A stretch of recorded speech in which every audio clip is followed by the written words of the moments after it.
Hello, I'm Lieutenant Colonel Andrew Esch, the commander and conductor of the United States Military Academy Band here at West Point. Since the beginning of this revered institution, music has played an important role in educating, training, and inspiring generations of leaders. That tradition is as strong today as it has ever been. So I invite you now to join me in meeting the amazing musicians of the West Point Band as they tell the story of their remarkable collaboration with celebrated Broadway composer Steve Margoshes, as told through the words of my predecessor, Lieutenant Colonel Jim Keene. What began as a simple partnership preparing 4 exciting new American marches composed by Steve became something grander and far more rewarding. So come meet the band as they perform Steve Margoshes' American Parade.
The best thing about playing in the Army is that you know you serve a very practical purpose by playing music for cadets to march by.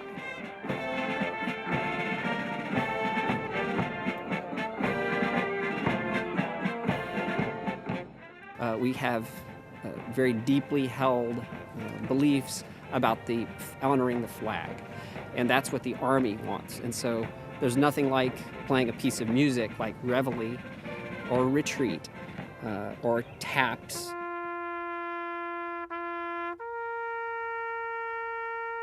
The kind of music that a bugle will play that had deep meaning, that when they bury a soldier, that's the last music that is played in honor of that veteran.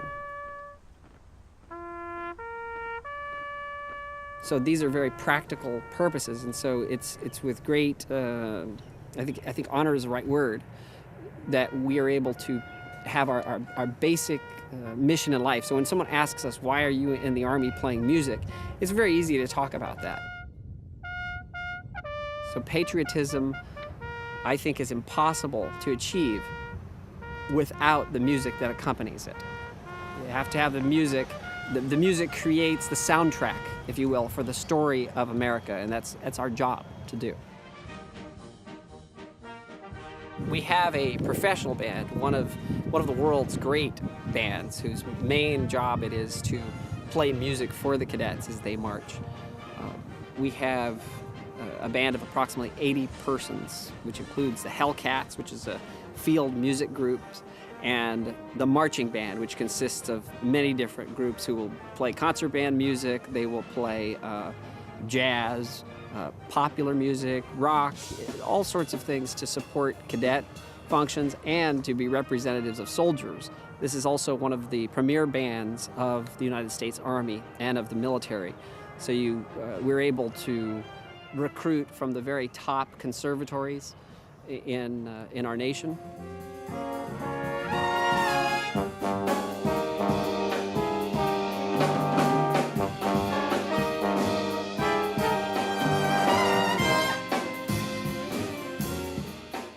For any audition, we will have multiple applicants. It's very similar to a professional orchestra audition. So we have somewhere between the very minimum of 50 applicants, and more than 100 will send audition tapes.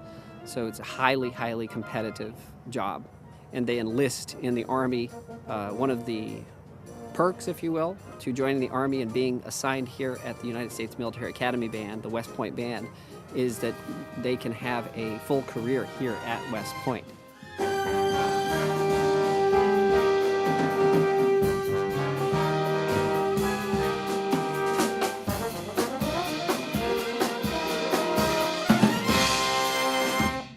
We'll go upstairs and see a young lady who is in the reserves who's going to be auditioning as a vocalist for our group. So we'll go upstairs and see what that's like. So our auditionee is in here. We'll see how she's doing. She's going to be auditioning for our Benny Havens band and as a vocalist in our ensemble. The vocalist, of course, is a lead, very important person in our organization. Let's see what that looks like.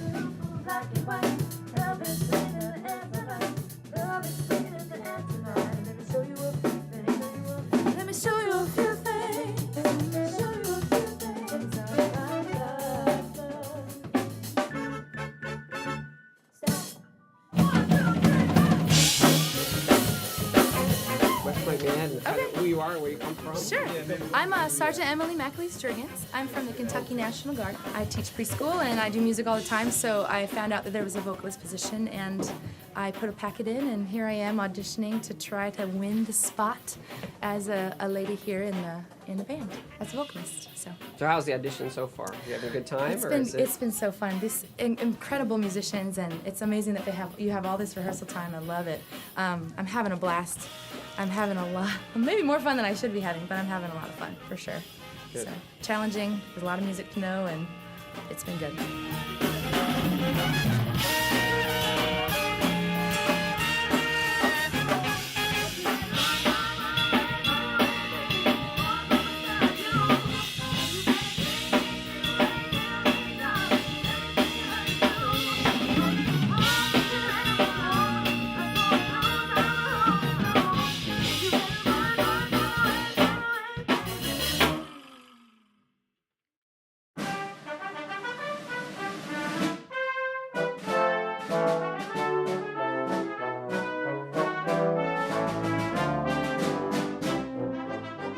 Right now, I've got a position playing percussion in the West Point Band. I've been here for about 6 years. It's been a terrific experience. Never in a million years would I have expected to be in the military, let alone a military band, but the opportunity came about and it was a great option for my family.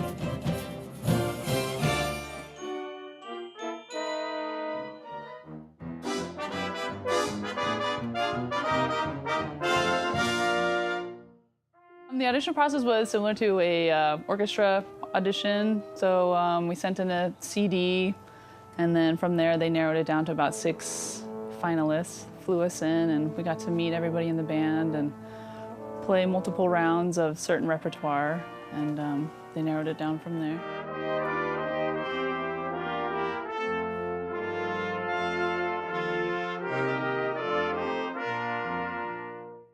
One of the challenges is trying to, whenever we do music or art, when we perform, we're trying to find the audience. Who's the audience?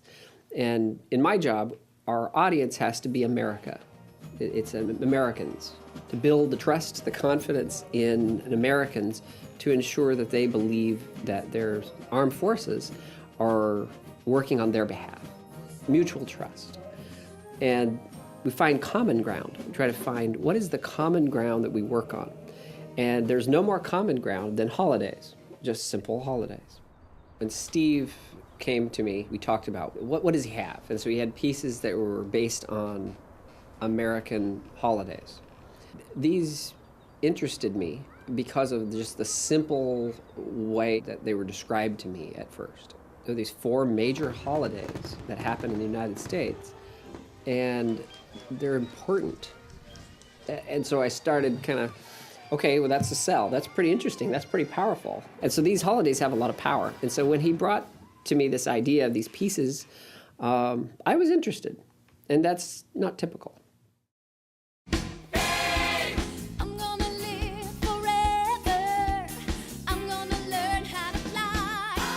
David de Silva, who I had composed the musical theme for, and with, we were collaborating on some symphony pieces. I did all the music, but he was often the idea person and generated concepts. One day he handed me this book of paintings by Childe Hassam, the great American Impressionist painter, always one of my favorites. But up until then was not aware that Hassam painted these flag paintings right after First World War. This whole bunch of paintings depicting flags. This led us to the idea of creating a celebration of 4 holidays, which we chose parade holidays. The piece is called American Parade, so we're using parade holidays. We use St. Patrick's Day, Thanksgiving Day, which is thinking of the Macy's parade, Memorial Day, and Independence Day. Upon writing these, we had by now created a sizable body of work, and it wasn't until quite a number of years later, maybe a dozen years later, that the West Point Band has now embraced the piece, and the wonderful arranger, Sergeant Major Douglas Richard, had transcribed it for band. It was written for orchestra, of course, originally, but really found its home and found its métier in being a piece for band. And played by this great American band, we now have the definitive version. Steve has a very playful way of handling music. His approach is using not only one style, not only perhaps a concert or a classical style, but he'll use perhaps a Dixieland group will walk through the middle of it, maybe sort of like Charles Ives would have done, where you have this thing going and then something else comes in and we're having fun with it. It's a playful idea. And I think that's what captures the interest in these particular marches. They're relatively short. They're typically a few minutes long. But there's a lot of different feelings. And there's actually a spirit of just happiness. And I think that's why they all work. Independence Day represents a full-out march in the tradition of Sousa, with a slight throwback and reference to the Stars and Stripes, perhaps, but in its own ownness.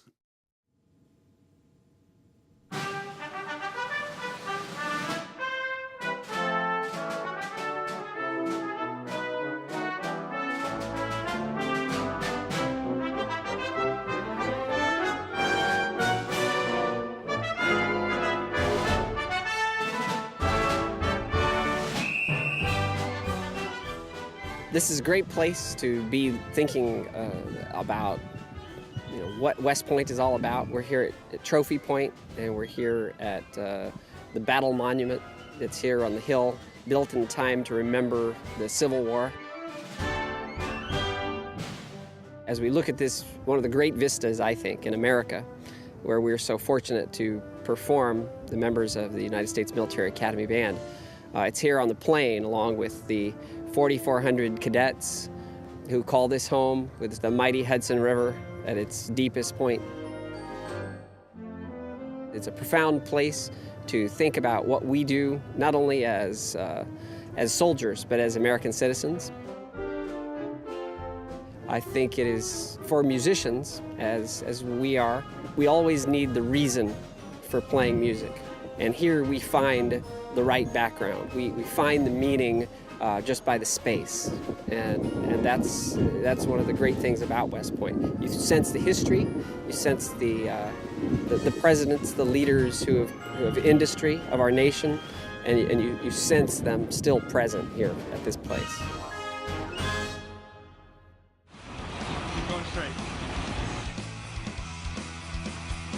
Great. So the class of 2018 is a great class here. A few special things about this class. 1,200 cadets, which is about our standard size. 400 minorities, and we have 263 female cadets this year, which is the highest of any West Point class ever. So we're thrilled to welcome these cadets in, as well as 14 international cadets representing several different countries. It's going to be a challenging environment. We seek to challenge and push the comfort levels a little bit so we can enhance their abilities to perform under stress. They're going to learn a lot about West Point, about the United States Army, and by the end of cadet basic training, they'll be prepared to assimilate with the rest of the upper three classes come August. Right now is a key time for our Army, an important transitional time, so these future second lieutenants and leaders will play an integral role in the success of the future of our Army and for our veterans. Cadets from the class of 2018, the newest class. They just raised their right hand, decided to join the Army, and they've been beat up for the last week. They've been yelled at, and now this is the first time that they've kind of been sitting and being told, have a good time, and they're ordered to have a good time. So they order is to have a good time. And they will have a good time. Forced fun, we call it in the Army sometimes. Have a good time or else. Right. But this iconic venue is truly one of the special places, I think, in our country as far as just beauty. Yeah, it's beautiful. Where the Hudson River finally bends from New York City. Well, here we go, ladies and gentlemen. Happy 4th of July weekend. And welcome to the storied grounds of the nation's foremost military academy, the United States Military Academy here at West Point, where tonight we celebrate the 238th birthday of the greatest nation on the face of the earth, the United States of America. We thank you for choosing to spend your evening with us, the nation's oldest Army band, the world-famous West Point Band, and as they make their way to the stage, let them hear it, the West Point Band. Got a great performance for you tonight, bringing you some marches, a bit of Broadway, some hits from the latest movies, and of course, the always fantastic Benny Havens Band. And of course, you've done it already, but let them hear it. How about another round of applause for West Point's newest class, the class of 2018. We begin our celebration of this great nation with music from Aaron Tippin. This is Where the Stars and Stripes and the Eagle Flies. During our 4th of July concert, which also has, they call it the basic training concert for the cadets. They had just finished, I believe, their first or second week in basic training, and they all bring them in, and during that time, each cadet salutes with the flag of their state. And it's kind of a unique and special time because they instantly feel that pride of service and swearing in that there's something greater than themselves, and swearing in and kind of saying I do to the United States. But yeah, when the New York State colors fly, I smile a little bit bigger and play the bass drum a little bit louder. From Newburgh, New York, new cadet Patrick Riley, Company G, presents the flag of the 11th state of our Union, the Empire State, New York.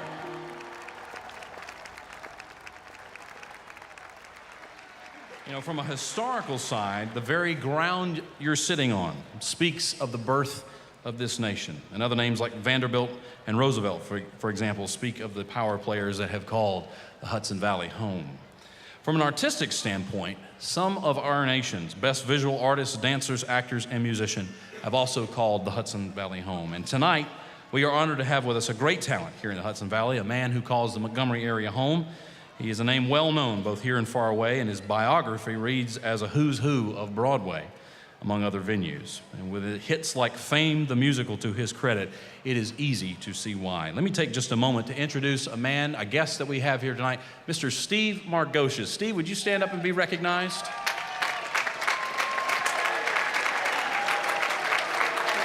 Thank you for being with us tonight, Steve. The next work on our program comes from Mr. Margoshes, and it actually has its background, some visual art, as the inspiration. Some of you familiar with the world of visual art will be familiar with the name Frederick Child Hassam, one of the great painters of the Impressionist period. He was a devoutly patriotic man and a huge advocate of the United States during World War I. And one of his great collections of works are known as the Flag series, which contain about 30 paintings containing the American flag in different situations. Perhaps the most famous of these is one titled Avenue in the Rain. And to just give you an idea of its popularity, the original hangs on the wall to the left of the president's desk in the Oval Office in the White House. They are a stunning collection and moving, especially in light of the July 4th holiday. Inspired by these paintings, Mr. Margoshes produced 4 marches that each depict a holiday that we enjoy here in the United States. And tonight we present for you the march he titled With the 4th of July in Mind. From composer Steve Margoshes, here is the march, Independence Day. And what an honor it was on the 4th of July to hear the Independence Day piece performed by the West Point Band at West Point.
These guys put on a hell of a show. It is just tremendous.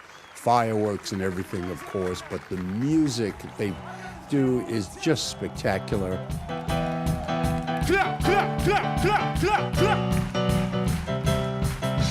Return to the Mac, get up what it is, what it was, what it is, what it isn't. Looking for a better way to get up out of bed instead of getting on the internet and taking it on the head. Get up, fresh out, pimped up, walk. Little bit of humble, little bit of cautious. Feeling like rock can't copy, swear the game, no, y'all can't copy it. Man, we're walking, this here is our party. My posse's been on Broadway, and we did it all with grown music. I shed my skin and put my bones into everything I record.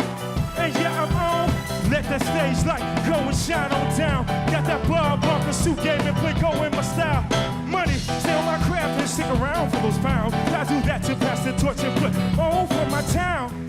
On my INDEPENTENT, we hustling. Chasing dreams since I was 14 with the 4-track. Bless it. Go back, this is the moment. Night and night, stop us. And so we put our hands up. No, no, no. Like the feeling getting older. He's got the red, white, blue, fly high on the farm. Simplified tattooed on his left arm. Spend a little more in the store for a tag in the back that says USA. Won't buy nothing that he can't fix. With WD-40 and a crash race. He ain't president, he's just made in America.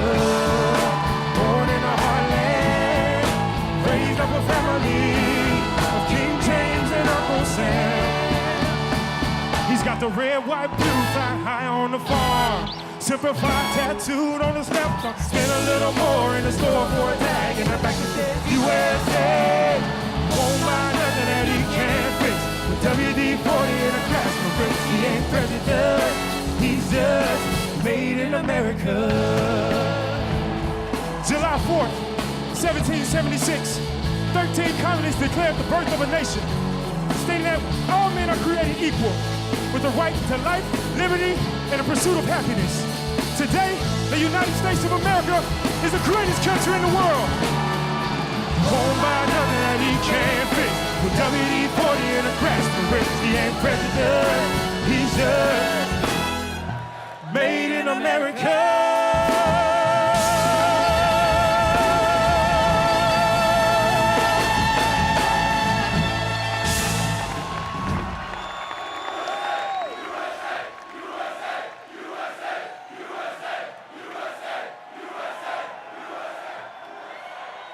New cadets, you guys are the future of today's Army, whore.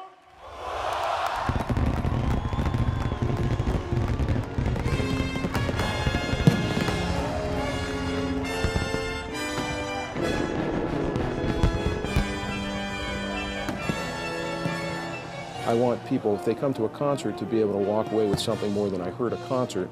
I want them to walk away with maybe a renewed sense of appreciation for the armed forces, for what America stands for, what it has traditionally stood for. It's not just Army, it's all armed forces. The people that have had the privilege to serve should be honored and to always show appreciation and inspire others to continue to serve their country. You know, what better job could we have?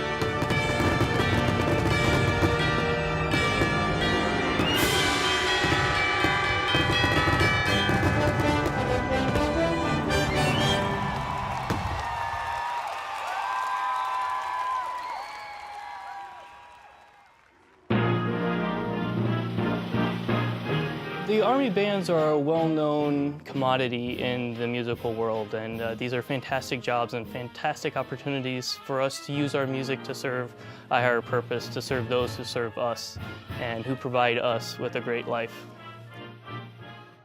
You know, I thought a lot about, before I enlisted, what basic training would actually be like for me as an older person. And what I discovered is that as a music background, I had spent so much of my life with this sense of discipline in my practicing, that those kinds of values transferred immediately. In the basic training environment, they're instilling discipline in the soldiers. And as a musician, it was just very easy for me to exchange my oboe for an M16 rifle and keep going. It felt very comfortable for some reason. The Army values just sort of transferred. I see music as something that I can use to serve and that I can use to help express something a little higher than myself or than simple tunes. Out of our last 9 vacancies, we have admitted 6 have been ladies. So females are, I don't know if there's a trend necessarily, but because of our job, it's the great equalizer. So anyone who might be a chauvinist or feel that there's no place for women in our military or in our Army, they need to simply look at, when we pick a applicant, we pick the very best. We pick the person who won the audition. As I told you, we have hundreds of people who will audition, and the very best win. And ladies are doing very well in our band. And only in 1974, it was an all-male band. This was an all-male organization. And so, gosh, in the last 40 years or so, we've changed the composition till now we're almost 40% female.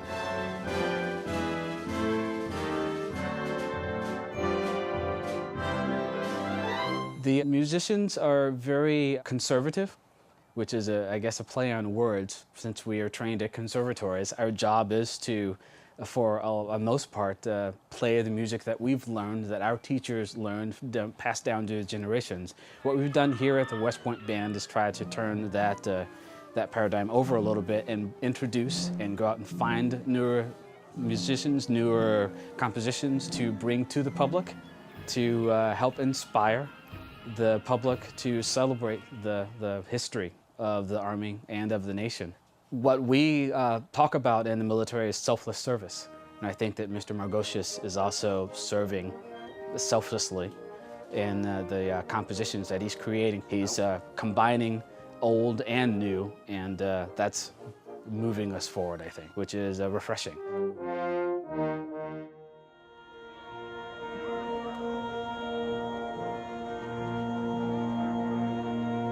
Well, good evening, ladies and gentlemen, and welcome to the beautiful Trophy Point Amphitheater on the campus of the nation's foremost military academy, the United States Military Academy at West Point. Tonight, we are glad you have joined us as we celebrate the end of summer and this Labor Day holiday at the United States Military Academy. You are in for a treat. Those of you that know the great United States Military Academy West Point Band, commanded or led by Lieutenant Colonel Jim Keene, it is the oldest Army band in America. It's been performing continuously since 1817. They perform here, they perform in communities and around the nation and even the world. So we're really grateful to have them with us this evening.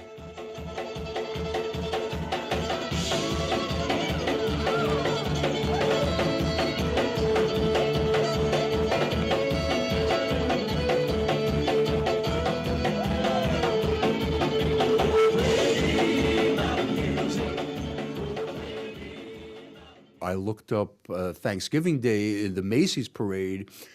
Didn't start until the 1920s, so there's a few years disparity. They didn't really have a Macy's Day in 1916, but I pretended that they did, and the piece was just my imagination of what it might have been then. Not a modern Macy's Day parade with the gigantic floats, but what they would have had then, and it included a little jazz number, and then there was a Christmas part, because Christmas is right around the corner, and then we hear the sleigh bell, we hear the brass choir for Christmas and the sleigh bells, and then busts out into a Dixieland kind of free-for-all, and comes to its close. It's a kind of a snappy number.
had the honor of coming back on Labor Day, they chose to do the Thanksgiving Day parade number.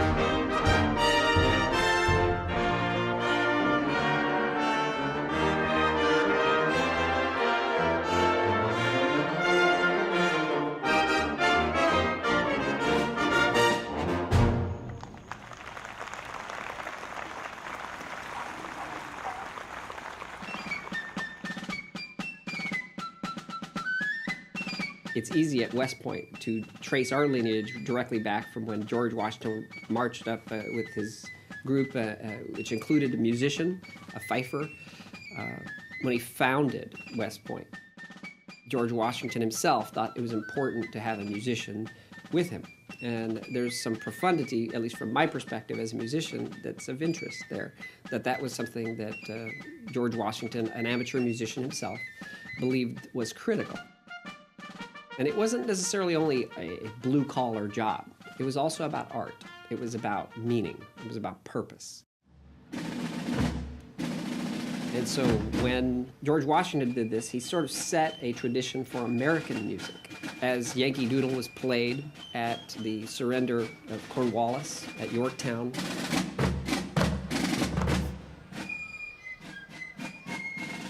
the legend goes that Yankee Doodle was played by not the Americans, and certainly not the British, but by the French, who sort of said, hey, these upstart vagabonds that you made fun of, they just beat you. And there's some profundity there that carries on to today.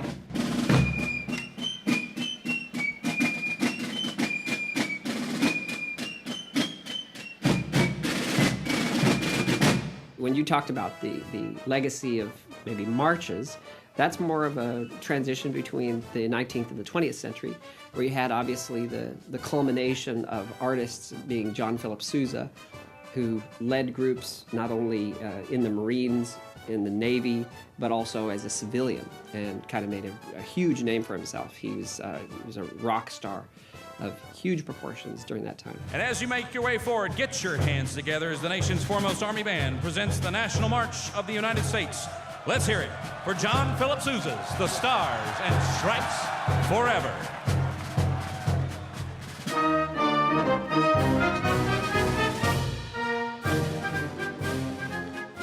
So when you think of a military band, you think of Stars and Stripes Forever, a very simple march technique.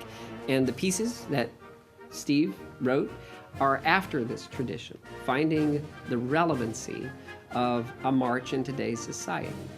There still are parades in small town America and in big town America. Large parades of New York City, whether it's Macy's Thanksgiving Day Parade or the Veterans Parade or some of the other large parades. They're always led and including bands, whether high school or military bands. And the military band is also the gold standard. So what I like is that Steve has put together something that means something to America. So that's why I think that this is an important project. In the military, one of the things that we believe is probably our core mission is performing for veterans. So we play music that means something to those who served. We honor their service through their lives. One of the highlights of any performance we do is always the Armed Forces Medley. If you are serving, you have served, or you are the family of those who are serving or have served, please stand to be recognized when the appropriate service song is performed. Ladies and gentlemen, the West Point Band presents the Armed Forces Medley.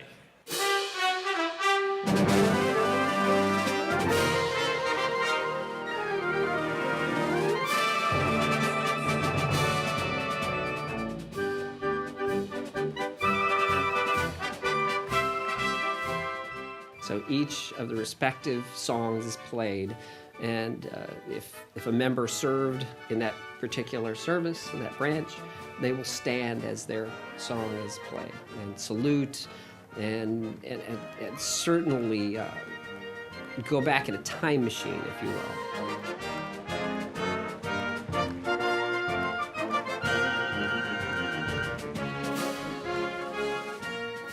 You can see it as we visit veterans' homes and hospitals. You see the memory come in on the person's face as they're standing and singing, because they think of the music as a portal. It's truly a time machine. And that, I would say that's probably the highlight of my job, is those times. New cadets on your feet, to attention, ladies and gentlemen, the United States Army.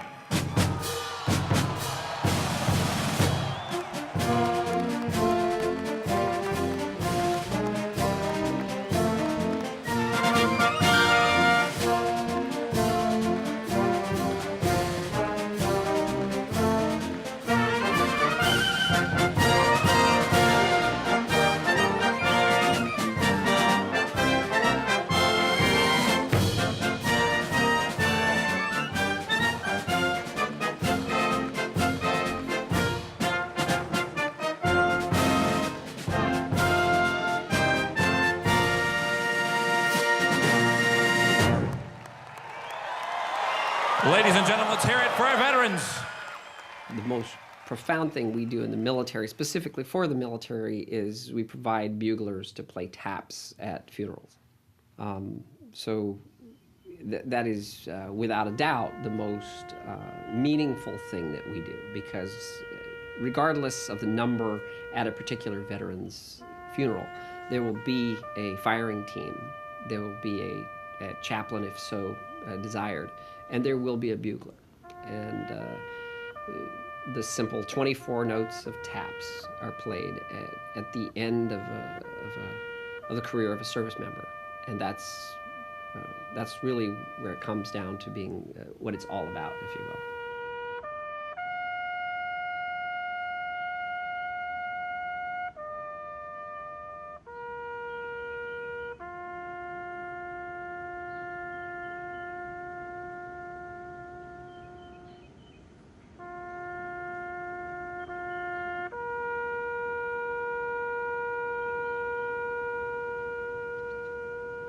Especially as being a trumpet player, one of the duties that I get to perform here is play taps.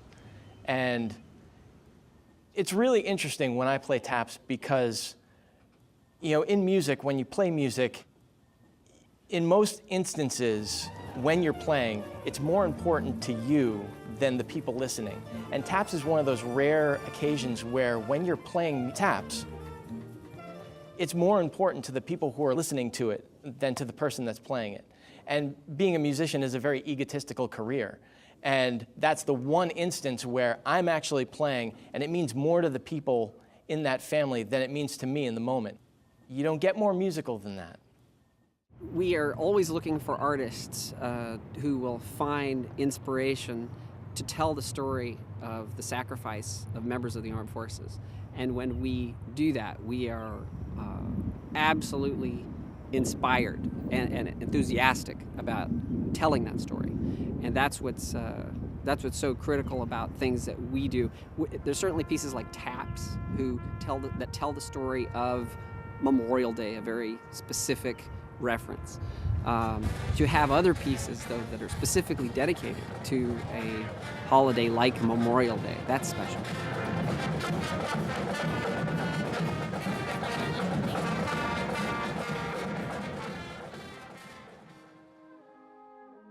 Went delivery of Cora on September the 11th, and one of the doctors had said, you know, there's something going on. A plane flew into one of the towers in some tall building in New York. We're at Portsmouth Naval Hospital, and my wife is delivering Cora. And so I went out and watched the news, and it was like surreal, just like everyone else, I think, that day, wondering what's going on. And of course, it wasn't too long that we figured, I think it was maybe after the news reported that the second plane flew in, I had went and checked on Cora, and Cora was laying there, and I thought, golly, this is amazing as you think about life, and you think about death, and you think about just all those emotions going through you.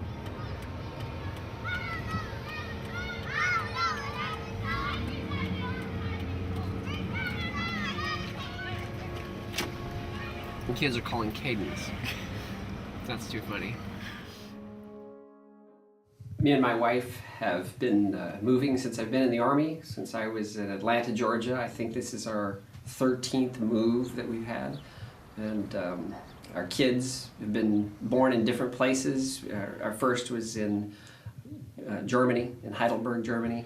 And then we had children who were born at Portsmouth Naval Hospital near Norfolk, Virginia, and then at Walter Reed Bethesda National Hospital there in Bethesda, Maryland.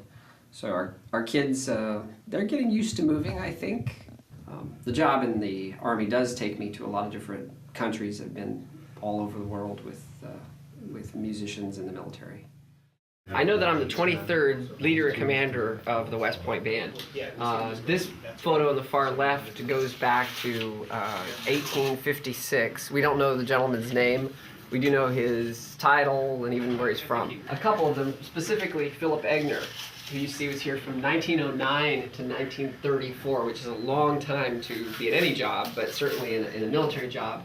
And then his successor took over in 34, who was here until 1957, and they really established the tremendous reputation that the band has still. Philip Egner, in fact, wrote a lot of the music that is still played, including the fight song on Brave Old Army Team. Yeah, so I mean, between three commanders, they went from 1909 to 1974, to give you an idea of how long that tenure was. Yeah. And so, yeah, it comes all the way here to the very right, and I guess when I leave, my photo will be attached to the right over here, and the poor next commander will have to be stared on by my eyes too. Now I move to another unit, have another mission requirement from the United States Army headquarters. They are asking me to lead the United States Army Field Band at Fort Meade, Maryland. Their job is to tour. They work for the Chief Public Affairs of the Army. They work for a department of the Army. And their challenge or mission is to go around the United States. They try to hit all 50 states in a period of maybe only 5 years.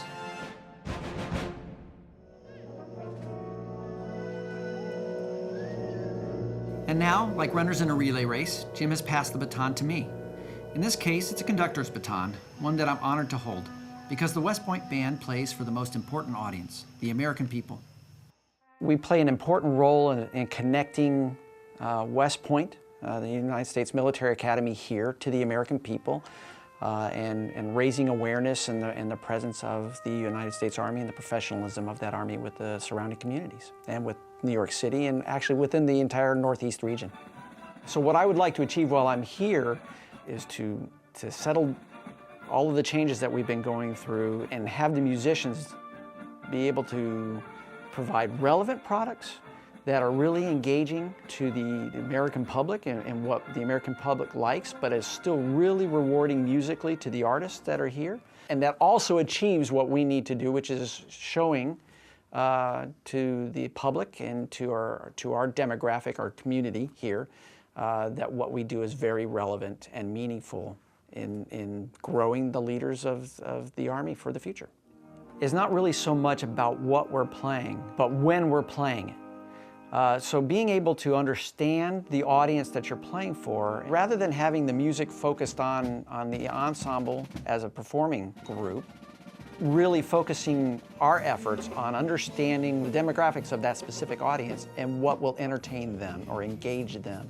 And then designing each specific performance package to really focus on the needs or the desires of that audience. If you have the right audience to perform that very serious music, you would play something different at Carnegie Hall, per se, then we would choose to play out at Trophy Point here in a summer concert where people are out for a much more leisurely, relaxed experience. The Army is designed to be agile and adaptable and to be able to tailor whatever it needs to do to the specific requirements of the situation. And I think our music programs can do the same. What would be fantastic end result of, certainly of my experience here with the West Point Band is, well, the Army in general, West Point specifically, and the community around here can clearly see what music can do for the Army.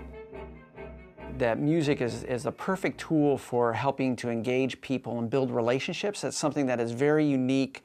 Music is a shared experience for all people. Music and military bands, and the West Point Band specifically, we play a very dramatic and important role in connecting the American people with the Army, demonstrating that professionalism, and that through music and through the artistry of these really phenomenal players that we have here, that we can make that connection on behalf of the Army, on behalf of the United States Military Academy, and the people of our great nation.